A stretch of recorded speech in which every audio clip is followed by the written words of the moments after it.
think, books. I can hear Gail in the distance going, books. I have some for you. I've got 4 because I am reading quite a bit. And they're 4 good ones. Very, very different. But 4 really, really good books. And this one won't be any surprise to you because you know I adore this author. And I absolutely loved her Ruth Galloway series, which is Ellie Griffiths, The Man in Black and Other Stories. So you do get Ruth Galloway a couple of times in this, but you also get some of the other characters she's created in some of her other books.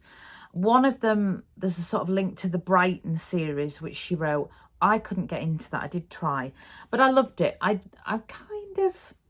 didn't used to like short stories because I'm invested. When I start reading, I'm there, you know, and I wanted to keep going. But because I really liked her and it flows, it was kind of effortless to go from one story to another. But I loved it. Great stories.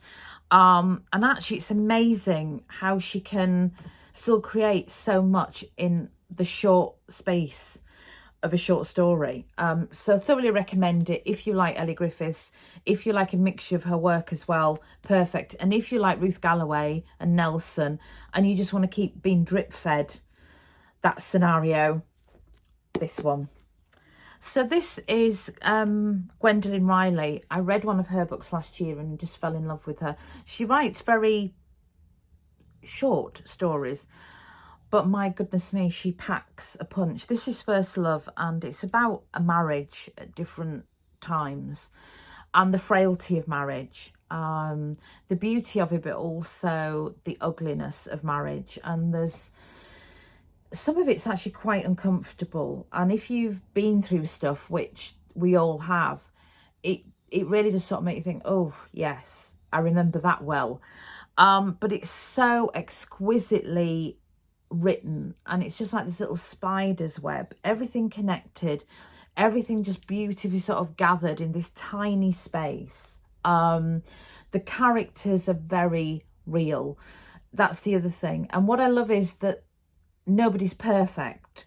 I like it when a character you don't hate them, but sometimes you really like them and sometimes you're like, oh no. And also nobody's right and nobody's wrong. You don't have that, you know, oh yes, I'm perfect and everybody else is wrong.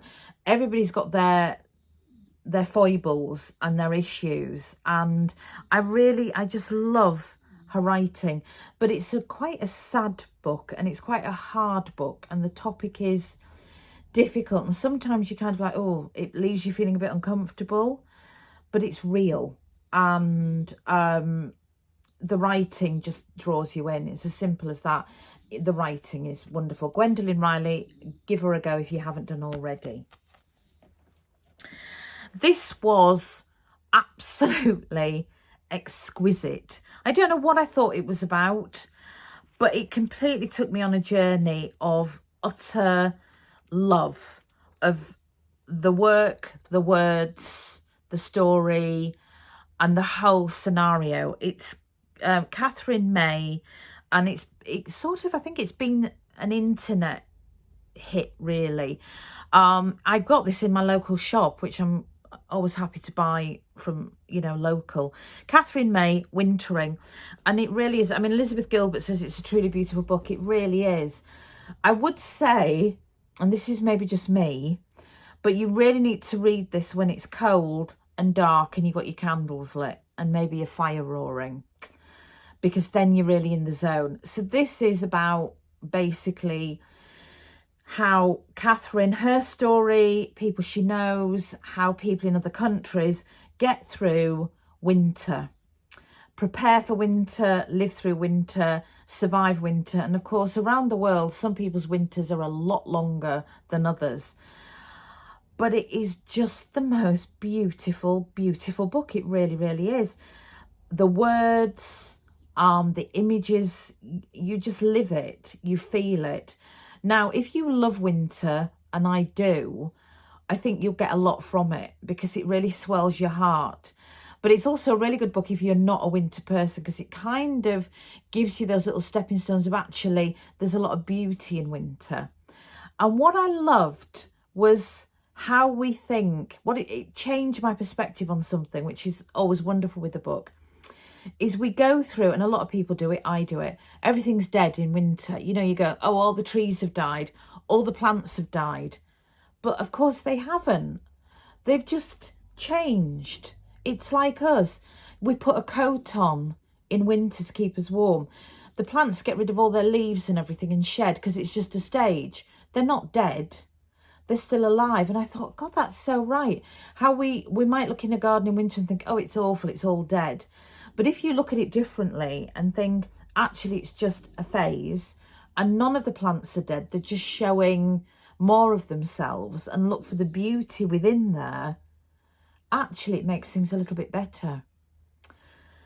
And I loved it. I absolutely loved it. It's one of those where you do need to be sat having a hot chocolate and snuggled, bed socks and a blanket and a snoring dog. That. It's beautiful. I honestly, buy it. That's all I'm going to say. Buy it. You can still probably get away with reading it now. Get it and read it. Don't read it through the summer. You won't connect with it, I don't think.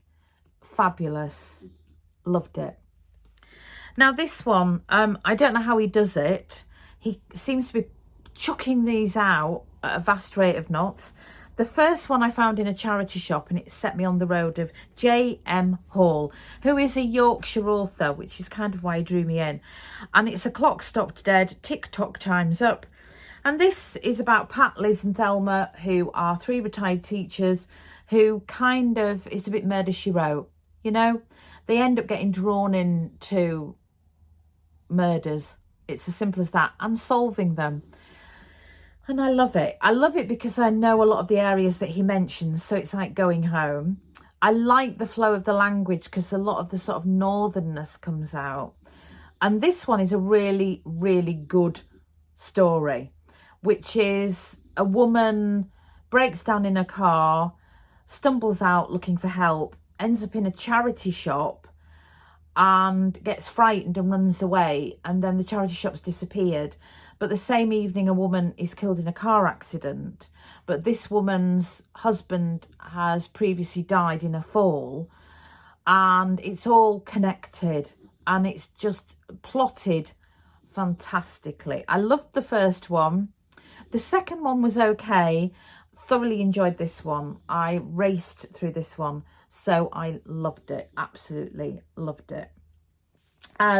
There've also been a couple of books. So if you follow me on Instagram, What Rebecca Read Next, or on Goodreads, you will see that there are some books I'm rereading. So I'm going through some of my hardback movie books.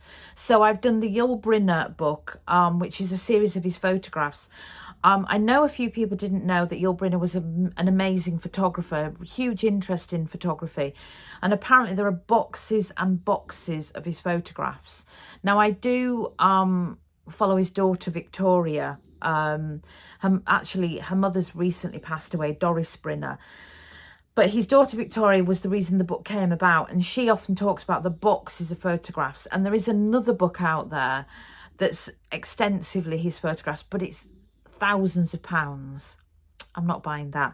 But the Yul Brynner book I have had for years, and there are some incredible behind the scenes photographs. He'd just hang around with a camera around his neck, and of course, because the actors and the people on the set knew him and trusted him, he got some really great shots.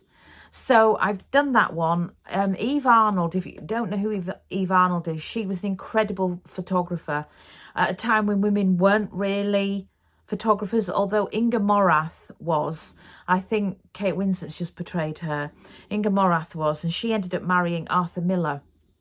But Eve Arnold was quite famous for doing a lot of photography in areas that you just wouldn't photograph. You know, she would go into brothels and places like that. But she was also famous for photographing Marilyn Monroe, and particularly on the set of The Misfits.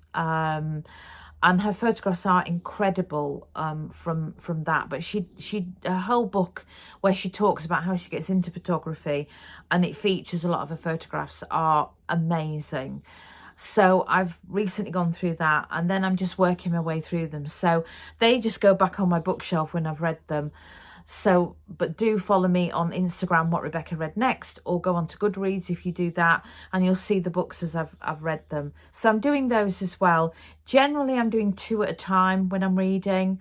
So I've got 2 on the go at the moment. One is a murder short story book, and the other one is a book that's been on my pile for 2 years. And I've started reading it thinking, why didn't I read it before now? It's about witches. Well, kind of. That's a very lame description of the book. It's a lot more than witches, but there's a witch in it. That kind of tells you where we're going with it, you know, the persecution of women. Anyway, I could say a whole lot more, but that's it for the books. So I hope you enjoyed that. Let me know what you're reading, and I'll be back soon with another. Oh, it's hard work.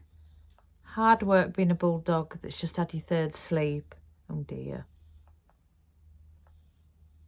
There's a face only a mother could love. Right, take care everybody, and I'll be back soon. Bye.